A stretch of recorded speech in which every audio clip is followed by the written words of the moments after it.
Mas Sugeng ini kan termasuk orang-orang yang paling pertama ini Iya Bang. bicara soal kasus Sambo ini. Dan yang pertama dan yang paling kenceng, Iya, ya kan? pertama. Nah, jadi, nah kira-kira kan orang itu bertanya gitu, apakah sudah dapat informasi sebelumnya atau memang ya biasa kan karena sudah lama aktif di dalam dunia mengamati dunia kepolisian ya, mungkin bicara feeling dan macam-macam. Kalau di kami IPW, kami melakukan satu aktivitas advokasi itu keras tapi terukur gitu ya. Mengapa kemudian kami yang pertama? Jadi ini pun tidak saya duga sebetulnya. 11 Juli ketika ini masih gelap semuanya, saya ditanya wartawan. Itu jam 11 siang itu. Ya. Bang, ini ada menembak polisi, tembak polisi. Saya pikir, wah ini mah kalau enggak kelalaian berantem atau apa. Nah pertanyaan abang kan apakah sudah tahu lebih dulu? Enggak bang.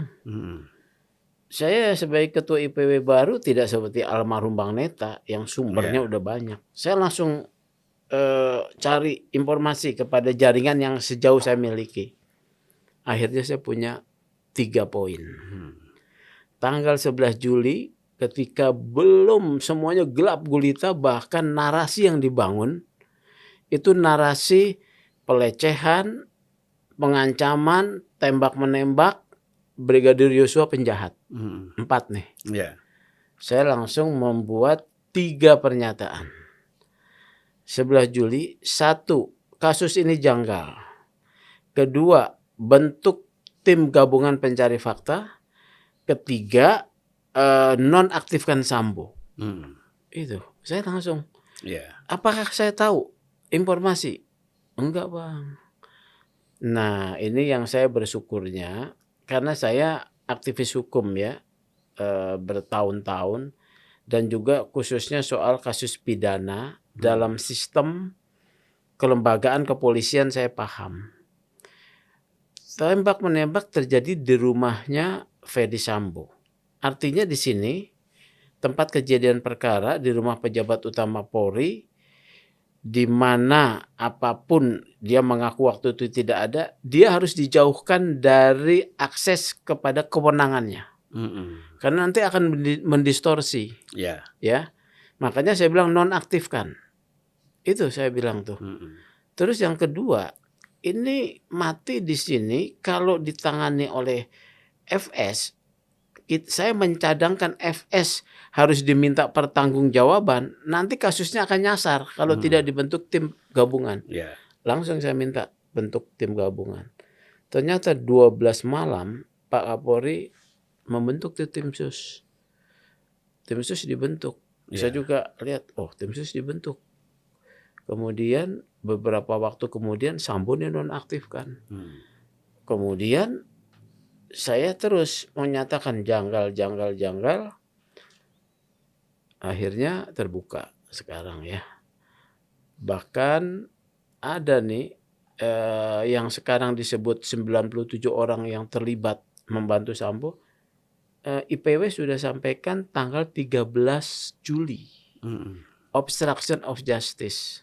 Bagaimana saya tahu bahwa ada dugaan pelanggaran prosedural untuk menghilangkan jejak perkara ini. Kan orang menyangka saya dapat informasi A1, enggak. Saya cuman melihat tempat kejadian perkara. Terusnya apa? Enggak ada polisi lain. Ini udah enggak benar nih. Kalau sudah ada polisi lain, berarti ada sesuatu yang ingin tidak diketahui oleh publik. Kalau sesuatu ingin tidak diketahui oleh publik terkait dengan yang namanya matinya seseorang, ini serius. Berarti tidak ada yang namanya olah TKP. Kalau tidak ada olah TKP, maka prosedur-prosedurnya tidak ada. Kalau tidak ada olah TKP, berpotensi barang bukti hilang. Apalagi kemudian hari Sabtu ada berita hari Senin CCTV di mana di lokasi kejadian Dicabut. cabut. Saya bilang ini obstruction of justice. Itu aja. Bukan berarti saya punya data A1. Iya, jadi memang ini pengalaman atau paling tidak alibi-alibi ya, Iya. yang biasa Analisis yang dilakukan karena pengalaman tadi. Kalau kita lihat ya, terus apakah opini di media sosial, di media televisi, bahkan secara personal juga banyak yang memberikan opini, itu kan atas dasar apa yang dilakukan oleh IPW ya, Iya. gitu. Jadi ya mungkin mereka bersyukurnya ini zamannya netizen ya. Ya. Zamannya netizen yang bisa membantu banyak hal, ya. pengungkapan kasus, penegakan keadilan ya. Nah, ini bersyukurnya. Jadi ketika saya lontarkan disambut ya. Karena sebetulnya orang melihat ya, selalu dalam pandangan akan selalu berpihak pada orang yang di bawah. Kan Yosua kan cuman brigadir. Ya, dianggap orang lemah lah. Orang lemah. Itu adalah rasa keberpihakan masyarakat orang lemah. Saya pun begitu. Saya menyatakan kalau ada satu lagi, Yosua ini dibilang sebagai penjahat, ya. Pertanyaannya waktu saya dapat informasi nih bahwa Yosua itu diotopsi. Kan kita belum ada yang tahu. Yeah. Nah, pandangan praktisi saya juga mengarahkan, loh kalau penjahat biasanya habis ditembak dikasih aja ke keluarganya. Ini diotopsi.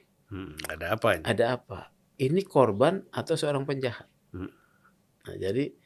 Nah, kemudian saya berpikir keadilan untuk Yosua yang mati tanpa bisa membela diri, ya, dikatakan sebagai penjahat, ini harus diperjuangkan.